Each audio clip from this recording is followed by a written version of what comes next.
Gather the people, tell the stories, and break the bread. I first came across this expression of church quite a number of years ago, and I remember thinking at the time that it was a bit simplistic, it was a bit folksy if you like, but I also remember thinking there's something in it that was of value. I don't think I would want to reduce what church is to a statement like this, or any statement really, a simple one. But there's something in its simplicity that just touches me quite profoundly.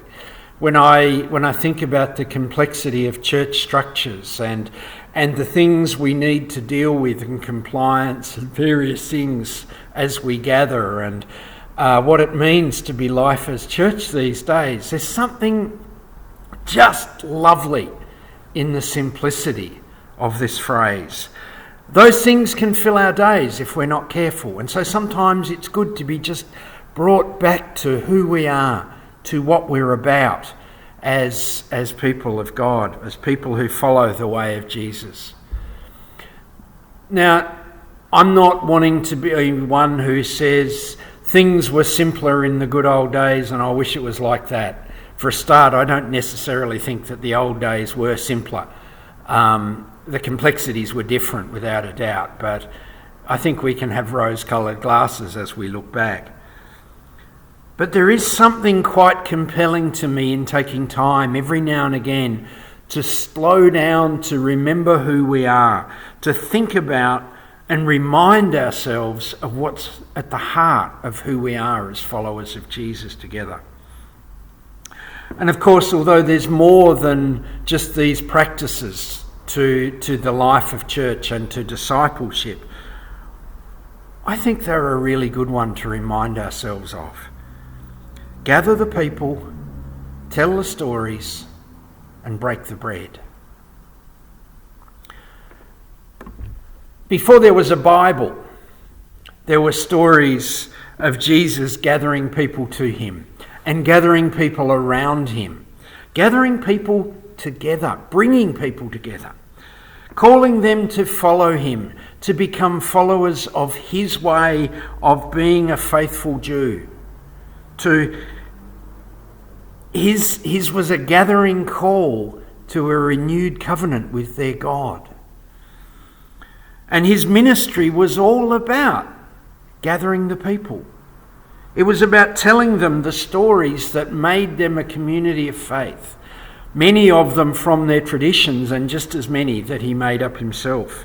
We call them the parables.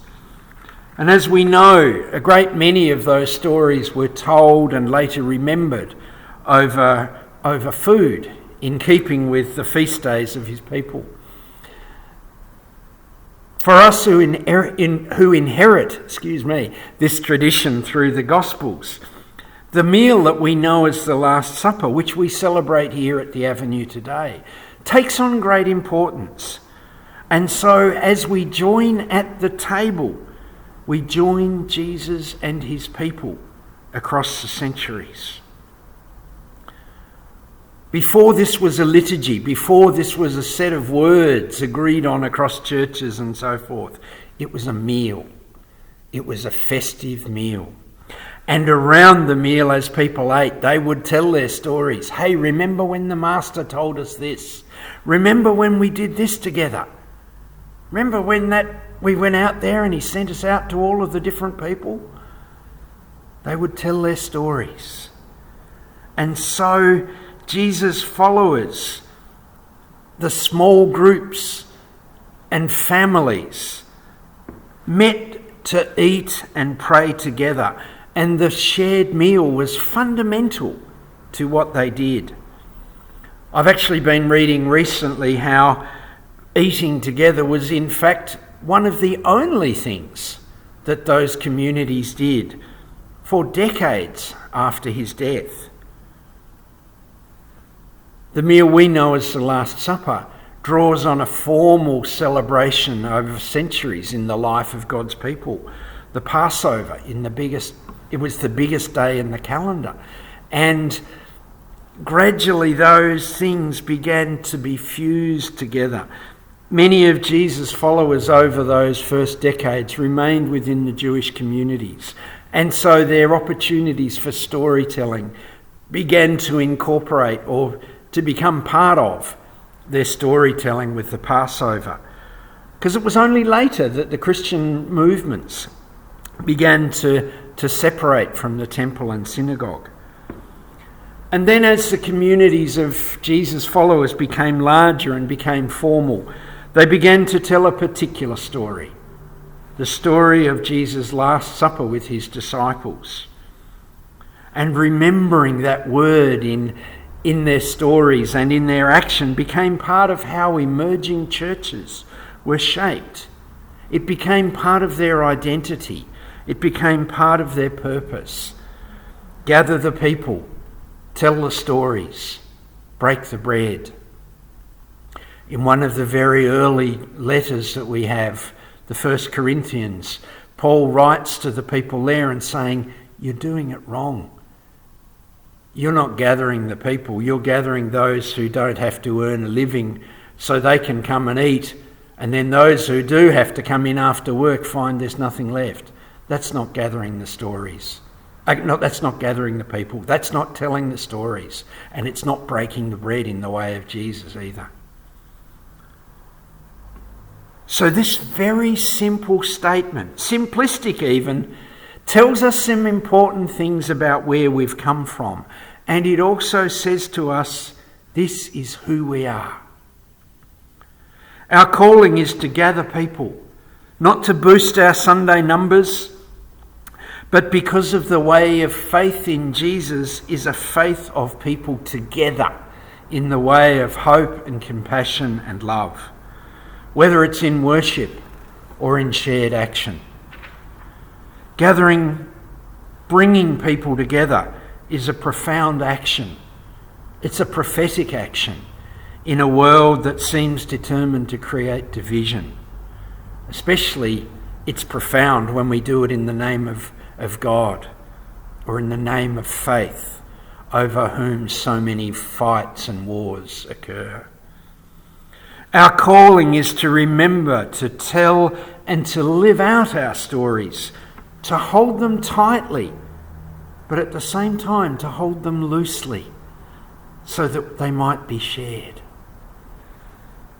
Our calling is to break bread together because this is the character of the faith of Jesus.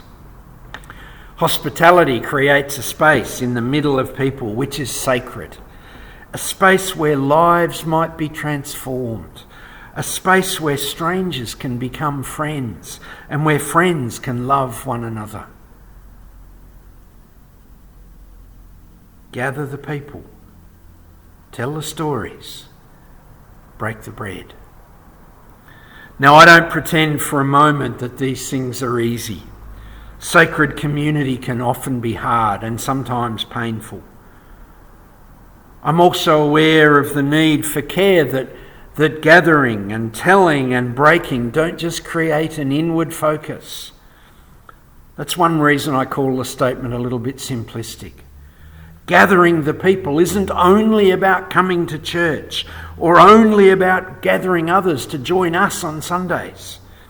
The scattered community is just as an important expression of faith as the gathered community.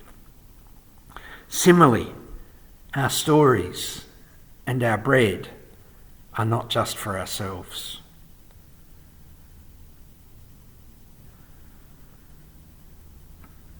Gather the people wherever they are.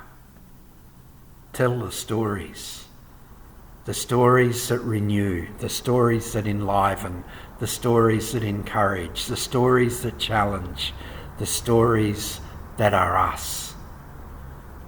Break the bread whenever and however we can. In the name of the Holy One, in whom we live and move and have our being. Amen.